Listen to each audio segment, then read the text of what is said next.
अरे मित्रों, एक ऐसे देश की कल्पना करें जो गरीबी, बेरोजगारी, उच्च अपराध दर, नशीली दवाओं से संबंधित समस्याओं, लगातार दंगों, अधिक जनसंख्या और निरक्षरता का सामना कर रहा हो।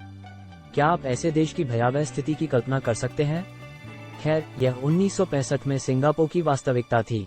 हालांकि अगले 25 वर्षों के भीतर सिंगापुर ने एक उल्लेखनीय बदलाव का अनुभव किया जिसने दुनिया को आश्चर्यचकित कर दिया। यह एक अत्यधिक विकसित, उच्च आय वाले देश में बदल गया और अब इसे दुनिया के शीर्ष 5 सबसे अमीर देशों में से एक माना जाता है। इसे न्यूनतम भ्रष्टाचार और अपराध वाले सबसे स्वच्छ देशों में से एक के रूप में भी जाना जाता है। लेकिन ये परिवर्तन कैसे हुआ? इस कहानी का नायक कौन है?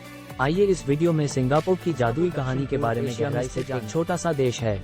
हालांकि यह छोटा है और इसे मानचित्र पर देखना मुश्किल हो सकता है, लेकिन ये लगभग 5.7 मिलियन लोगों का घर है। अपने आकार के बावजूद सिंगापुर में प्रति वर्ग किलोमीटर 8028 लोगों का उच्च जनसंख्या घनत्व है, जो इसे मोनाको और मकाओ के बाद विश्व स्तर पर तीसरा सबसे घनी आबादी वाला देश बनाता है। सिंगापुर नाम संस्कृत शब्द सिंगपुरा से आया है, जिसका अर्थ है शेर शहर। इसे दक्षिण कोरिया, हांगकांग और ताइवान के साथ 4 एशियाई बाघों में से एक के रूप में भी जाना जाता है। इन देशों में भारत की तुलना में जनसंख्या घनत्व अधिक है, लेकिन प्रति व्यक्ति सकल घरेलू उत्पाद अधिक है। सिंगापुर एक विविधतापूर्ण देश है जहां विभिन्न धर्मों और जातियों के लोग सौहार्दपूर्वक रहते हैं।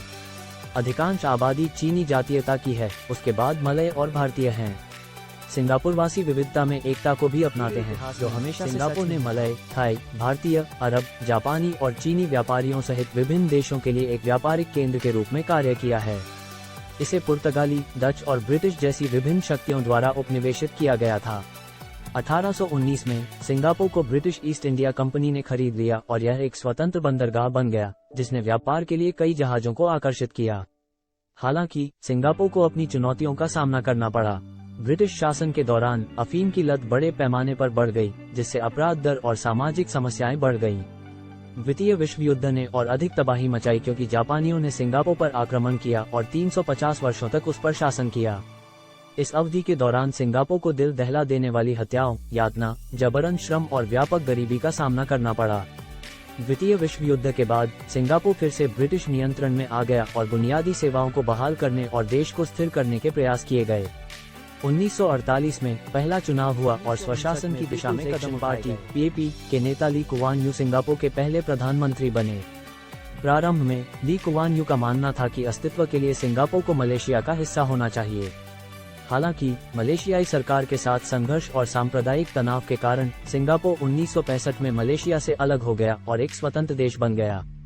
1971 में ब्रिटिश सेना की वापसी ने सिंगापुर की रक्षा और विकास के लिए एक चुनौती खड़ी कर दी। ली कुआन यू ने मजबूत राजनयिक संबंध बनाने पर ध्यान केंद्रित किया और रक्षा के लिए राष्ट्रीय सेवा की शुरुआत की। उच्च गुणवत्ता वाले सार्वजनिक स्कूलों और व्यावसायिक प्रशिक्षण पर ध्यान देने के साथ शिक्षा एक प्राथमिकता बन गई।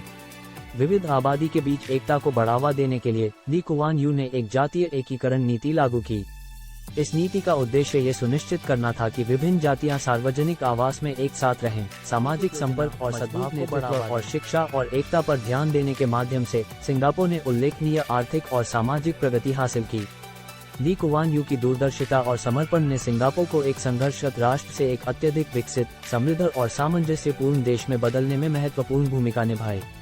सिंगापुर की कहानी दुनिया के लिए प्रेरणा का काम करती है, जो